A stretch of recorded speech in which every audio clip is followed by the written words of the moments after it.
성령에 충만하여 두 번째인데, 지금 이 본문들은 우리가 한 4주 정도 계속해야 되는 스데반의 회당 앞에 서서 어떻게 보면 신문하는 중에 답변하는 것이고, 어떻게 보면 회당 앞에서 답변을 하면서 말씀을 증거하는 것이고, 말씀을 증거하면서 그 백성들의 잘못을 깨닫지 못함을 책망하는 것이다. 이 스데반에 이 말하는 것들이 다 성령에 이끌려 성령 충만함으로 하는 것이다 라는 거죠. 그래서 어쨌거나 이 스데반의 이 고백을 통해서 우리는 우리 방편에서 볼 때는 이 말씀, 하나님 말씀을 일목요연하게 잘 요약해뒀다. 그래서 이 말씀 요약된 것들을 우리가 보고 또 도전받기를 소망합니다. 7장 17절에 하나님이 아브라함에게 약속하신 때가 가까움에 이스라엘 백성이 애굽에서 번성하여 많아졌더니 했습니다. 우리가 지난주 오예배도 나눴던 말씀처럼 이스라엘 백성이 어디로 내려갔다? 이집트로, 애굽으로 내려갔다. 애굽으로 내려가서 거기에 살고 있는데, 이 요셉으로 말미암아 요셉을 쫓아내고 팔았는데, 그 요셉이 거기 가서 총리 대신이 되니까 거기 식량이 없어서, 흉년이 들어서 식량이 없어서 거기 가서 얻으려고 찾아갔는데 요셉을 만난 겁니다. 그래서 요셉을 만나니까 거기 땅을 얻고 고센에 유목 생활을 하기 시작하고 백성들이 거기 번성하기 시작했다. 그래서 우리가 번성하여 많아졌더니 이것을 볼 때에 하나님의 언약의 약속이다. 아브라함에게 약속하실 때 너희 후손이 바다의 모래를 셀 수 있나 봐라, 하늘의 별을 셀 수 있나 보아라. 그 셀 수 없을 만큼 너희 백성들이 많아질 것이다, 너희 후손들이 많아질 것이다. 그 번성의 축복을 주셨는데, 그 번성의 축복을 주신 대로 오늘 이 말씀이 이루어졌다라는 겁니다. 여러분에게도 이런 축복이 있기를 주 이름으로 축원합니다. 18절에 요셉을 알지 못하는 새 임금이 애굽 왕위에 오르매. 요셉을 알지 못하는 왕도 누구냐? 바로입니다. 이 다 바로가 이어서 태어나니까, 우리로 얘기하면 이시조선은 이가만 계속 왕이 되는 거죠. 그런 식으로 이제 왕위가 계속 연결되었다. 바로 앞에 왕을 알지 못하는 왕이 또 태어나서 어떻게 하느냐? 요셉의 왕 때에, 요셉이 총리할 때의 왕이었던 그 왕을 모르는, 그러니까 요셉을 모르는 거죠. 요셉을 모르는 새로운 왕이 태어나서 이스라엘 백성들을 박해하기 시작했다. 19절에 그가 우리 족속에게 교활한 방법을 써서 교묘하게 조상들을 괴롭게 하며, 이 조상들은 이스라엘 백성이요, 이스라엘 백성들을 괴롭게 하며 그 어린아이들을 내버려 살지 못하게 하려 할세. 자, 이스라엘 백성들을 끌고 와가지고 피라미드를 만들고 스핑크스를 만들고 큰 무덤을 만들고 그런 문명들이 발전하기 시작하니까 좋긴 한데, 이 사람들의 수가 너무 많은 거죠. 이스라엘 사람의 수가 너무 많으니까 혹시 이들이 반역을 하거나 이 땅을 점령하려고 하면 우리가 어떻게 하냐? 자식들이 못 태어나게 하자. 그래서 아이들 태어나면 아이들을 다 강에 갖다 버려 죽이는 거예요. 여자들이 태어나면 아들이 태어나면 갖다 죽여버려요. 죽이는데 20절에 보시면 그때 모세가 났는데, 마침 모세가 태어났습니다. 모세가 태어났는데 하나님 보시기에 아름다운지라 했습니다. 태어난 아기들은 다 아름답죠. 근데 모세가 왜 아름다우냐? 하나님은 그 사람의 그 모습을 보는 것이 아니고 그 사람의 내면과 그 사람을 통해서 하실 일들을 보는 겁니다. 그래서 우리는 지금 당장의 모습이 물론 다 완전하지 않죠. 하지만 우리가 앞으로 하나님께서 쓰실 거룩한 도구인 줄 믿습니다. 그렇게 아름답게 자라갈 것들을 기대하고, 지금 조혜준이나 조은혜나 유시우나 문시우나 최하윤이나 다 온전치 않죠. 집중력도 없고 예배 시간도 떠들고 엉뚱한 생각하고 이렇게 하지만, 이 아이들을 바라보는 게 아니고 그 아이들의 장래, 이 아이들이 커서 아름답게 자라갈 것들, 귀한 일들을 할 것들을 바라보는 겁니다. 그러면 이 아이가 어떻게 보여요? 아름답게 보이는 거죠. 그러니까 하나님도 이 생명의 영혼, 그가 그렇게 쓰임받을 것들을 바라보았다. 하나님 그렇게 바라보시는 것처럼 우리도 사람들을 바라볼 때, 영혼들을 바라볼 때 그 모습만 바라보지 말고 그를 쓰실 것들을 바라보시길 합니다. 하나님 보시기에 아름다운지라. 그의 아버지 집에서 석 달 동안 길리더니 3개월 키웠는데 3개월 지나면 100일이죠. 100일 때쯤 되면 이 아이의 울음소리가 커지니까 더 이상 숨기고 키울 수가 없었다는 거죠. 21절에 버리운 후에 버리었다 됐지만 출애굽기에 뭐라 되냐, 이 갈대 상자를 만들어서 강가에 가서 띄워놓고 어떻게 되는가 그 누이가 가서 지켜보죠. 근데 그것이 떠내려가는데, 갈대 상자에 아기가 타고 떠내려가는데 버리운 후에 바로의 딸이 목욕하는 데로 가는 겁니다. 떠내려가서 간 곳이 바로의 딸이 목욕하는 거예요. 그거 보니까 아기가 울고 있는 거예요. 그 아기를 데려가서 젖먹일 유모를 불러오라는 거예요. 젖먹일 사람이 당장 어디 없으니까 불러왔는데 하필이면 모세의 어머니를 그 누이가 지나가면서 숨어서 보니까 젖먹일 사람이 없다 이렇게 하니까 뭐라 합니까? 누이가 쫓아가가지고 제가 좀 잘 아는 사람이 있는데요. 잘 알긴 자기 엄마니까 당연히 잘 알지. 자기 엄마를 데려와가지고 모세의 젖을 엄마가 먹이는 겁니다. 그리고 엄마가 그 젖을 먹이면서 그 아이에게 너는 이스라엘 백성이다, 유대인이다, 하나님의 자녀다, 이걸 가르쳐 주는 거예요. 그러니까 여러분, 놀라운 은혜예요. 이런 은혜가 어디 있겠습니까? 죽을 수밖에 없는 상황 가운데 건짐을 당했습니다. 그것은 우리의 신앙의 모습에 우리 믿음의 여정을 투영하고 있는 것이고, 죽을 수밖에 없는 그 수렁에서 건짐을 받은 이 아들이 어떻게 양육받느냐. 왕의 아들로 있었지만 유대인으로서의 교육들을 받게 되는 겁니다. 22절에 보시면 모세가 애굽 사람의 애굽 사람의 모든 지혜를 배워 그의 말과 하는 일이 능하더라 했습니다. 애굽 사람이 그 왕의 교육을 받고 또 부모로부터는 하나님의 백성임을 교육받고, 할렐루야. 손흥민, 우리 어제 아이들하고 이렇게 얘기를 하다가 손흥민 선수가 골을 잘 넣고 진짜 한국 역사에 좀 차범근도 넘었었죠. 굉장히 큰 일들을 했다. 근데 손흥민이 기독교인 줄 아는 사람, 개신교인인지 잘 모르는 사람들이 잘 모르더라고요. 이제 보통 교회 다니고 하는 사람들은 어떻게 골 넣고 나면 이렇게 기도하죠. 손흥민은 들어가기 전에 항상 기도합니다. 들어가기 전에. 그 기도한 영상들이 많이 있어요.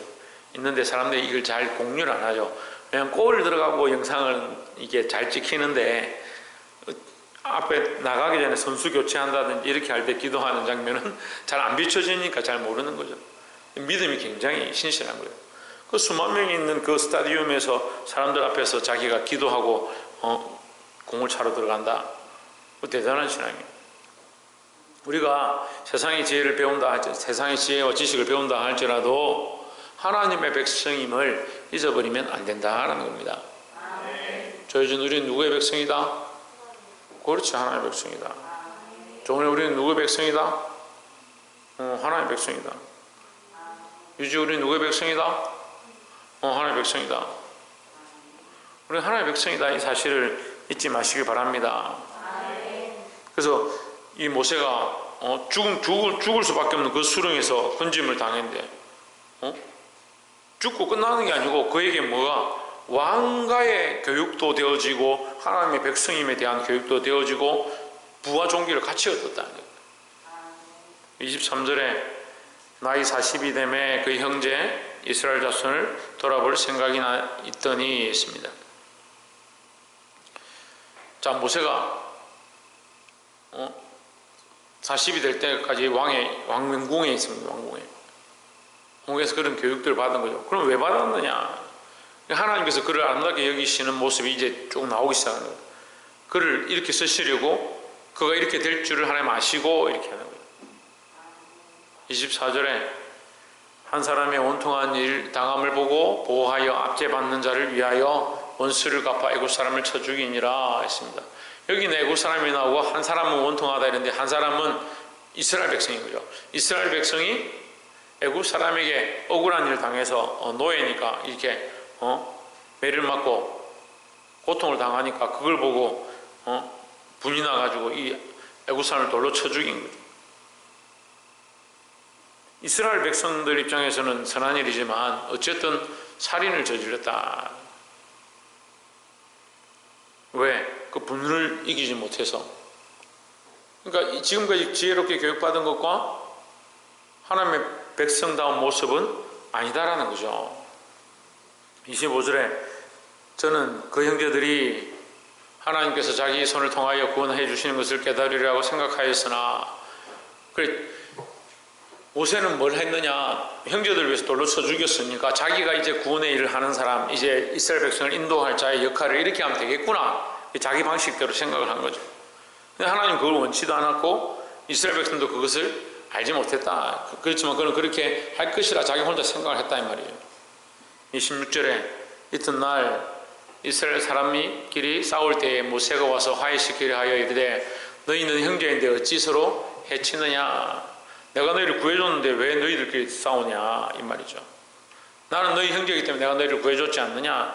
그게 세상의 원리예요. 세상이 내가 이렇게 했으니까 너희 이렇게 해야 되지 않냐? 자기의 그런 방식으로 이스라엘이 내가 잘해주면, 또 내가 이렇게 왕이 되면 이스라엘 백성들 이렇게 여기서 애굽 땅에서 잘 살게 해주면 되지 않겠냐? 그 자기 생각이죠. 이게 자기 생각이 문제예요. 박사님 뭐가 문제다고? 자기 생각이 문제예요. 머리가 좋은 사람들 이게 문제예요. 자기 생각이 자꾸 자기 생각을 쫓아가거든요. 얼마나 머리를 굴려가 자기가 이렇게 하면 이거 된다. 심지어 그걸 막 이렇게 짜가 이렇게 하기만 하면 되는데 왜 이렇게 안 할까? 어떤 사람은 제가 뭐 말씀드리기 그런데 하여튼 제 친구 중에 한 분은 같이 이제 학생일 때 회장을 뽑는데 자기가 회장이 되면 어떻게 할 계획들을 싹 짜놓고 자기가 회장이 되기 위해서는 자기를 뽑아줄 사람들 명목을 다 하고 내가 어떻게 하면 회장으로 뽑힐 것이고 회장이 뽑히면 반드시 뽑힐 건데 뽑히면 나는 반드시 이렇게 할 것이고 조직을 이렇게 짜고 예산을 이렇게 운영하고 쫙 만들어 놓은 거예요. 근데 처음에 저하고 3명이 나가서 투표를 했는데 3명이 거의 비슷한 표를 얻은 거예요. 그러니까 뭐가 안 되냐면 가반이 안 되는 거죠. 자기가 제일 많이 얻긴 했는데 가반이 안 되고 그 비슷하게 이 사람이 제일 많이 얻고 그 사람 얻고 제가 꼴찌를 얻었어요. 제가 표를 제일 적게 얻은 거죠. 근데 저도 지금 돌아보면 그때 내가 너무 자신만만했다는 생각이 들어요. 내가 같이 열심히 하는 사람이 교회에 진짜 나는 죽었다고 교회밖에 없는데 교회만 붙어 있는데 반드시 당연히 내가 회장이 되지 내 말고 누가 회장이 되겠나 이렇게 열심히 하는 사람이 회장이 돼야 되지 그런 생각입니다. 하나님 그 하시는 방법인 거예요. 그래 저는 그런 내 안에 자신감과 그런 교만함이 있고 이 첫 번째 사람은 그 머리지에 자기가 사람들한테 다 보습했고 지금까지 잘해준 거 얼마나 내가 만두도 많이 사주고 떡볶이도 사주고 뭐 이렇게 쫙 자기가 있는 거예요. 그래 이미 회장이 되어서 할 계획을 다 짰다니까요. 머리가 얼마나 굴리는지. 근데 두 번째 사람은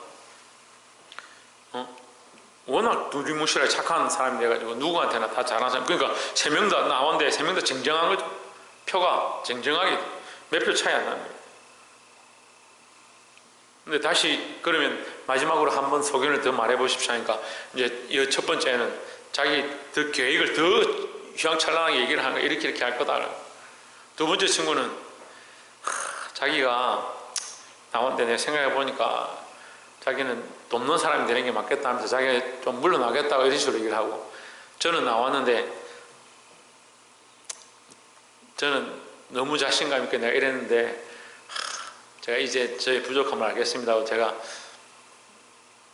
이 부족한 사람을 뽑아주시기만 하면 정말 열심히 하겠습니다 이런 식으로 제가 했어요. 그때 제가 자리에 앉아서 회개를 많이 했어요.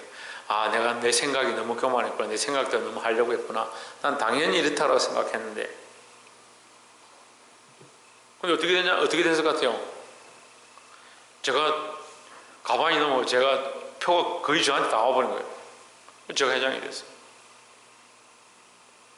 근데 그걸 돕겠다고 하는 친구는 총무가 돼서 저를 돕고 회장 되겠다고 자기 계획 다 짜놓고 다 준비해놓고 뭐 돈도 다 주면 그분은 아무도 못했어요. 무슨 얘기를 하냐면 사람의 계획이 그렇게 중요하지 않습니다.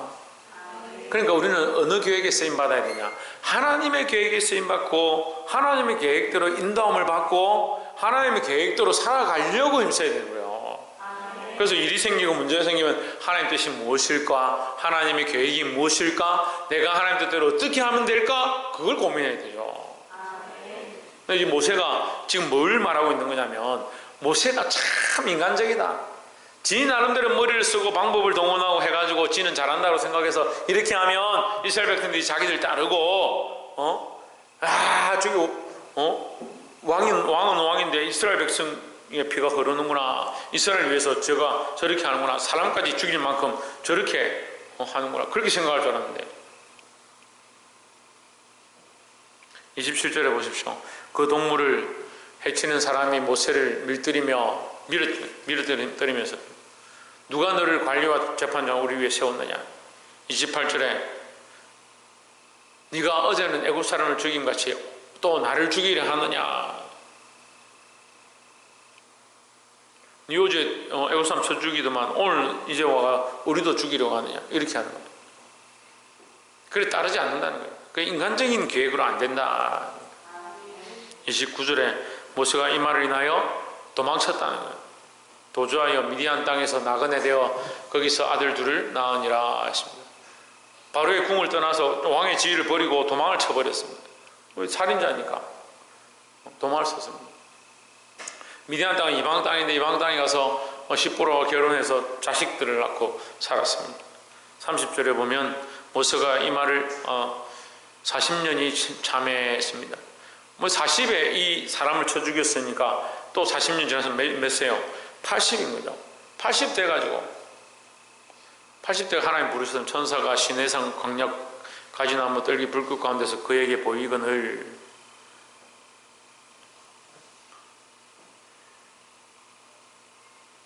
(31절에) 모세가 이 광경을 보고 기이 여겨 알아보려고 가까이 가니 그 주의 소리가 있어 32절에 나는 내 조상의 하나님 즉 아브라함과 이삭과 야곱의 하나님이라 하신데 모세가 무서워 감히 바라보지 못하더라 했습니다. 하나님께서 자기를 나는 너의 조상의 하나님이다. 너의 조상의 하나님인데 너는 누구를 알아보고 있느냐? 누구를 믿고 있느냐? 그 얘기를 하는 겁니다. 네 발에서 신을 벗어라. 네가 숨기고 있던 그 우상들을 벗어라.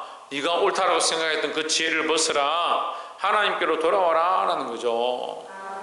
여러분 하나님께로 돌아오시기 바랍니다. 자기 지혜를 벗고 자기 신을 벗고 하나님 앞에 나아가야 된다는 거죠. 33절에 주께서 이르시되 내 발에 신을 벗으라. 내가 서 있는 곳은 거룩한 땅이니라 했습니다. 신을 벗어라. 거룩한 땅이다. 하나님만 있는 땅이다. 하나님만 서 계신 땅이다. 그럼 나는 어떻게 하냐? 나는 신을 벗어야 된다. 내가 주장하고 내가 주인 되었던 것을 벗는 것이 하나님의 역사가 일어나는 것이다. 34절에 내 백성이 애굽에서 괴로움 받음을 내가 확실히 보고 그 단시간의 소리를 듣고 그들을 구원하려고 내려왔노니 이제 내가 너를 애굽으로 보내리라 하시니라 하십니다. 자, 말씀을 맺겠습니다. 이제 모세에게 하나님께서 오셔서 모세는 이제 다 잊어버리고 다 내려놓고 나이도 많아서 늙었고 할 수 없는 그런 상황 가운데 모세에게 가까이 오셔서 내가 너를 애굽으로 보내리라 하셨습니다. 여러분 우리가 할 수 없을 때 우리가 내려놓을 때 하나님 역사하시는 거예요. 우리가 너무 많고 우리의 생각이 너무 많고 우리의 계획이 너무 많으면 하나님 역사 나타나지 않습니다. 여러분 내 생각들을 내려놓고 하나님 앞에 맡겨드리는 신앙으로 서기를 주의 이름으로 축복합니다. 이 모세가 아무것도 할 수 없는 상황 가운데 포기하고 그의 이 인내의 시간들이 차고 난 다음에 하나님 그를 쓰셨던 것처럼 우리가 늘 하나님 앞에 엎드려 기도하며 하나님 뜻을 구할 수 있는 저와 여러분 되기를, 특별히 하나님께 쓰임받는 자들이 되기를 주의 이름으로 축원합니다. 기도하겠습니다.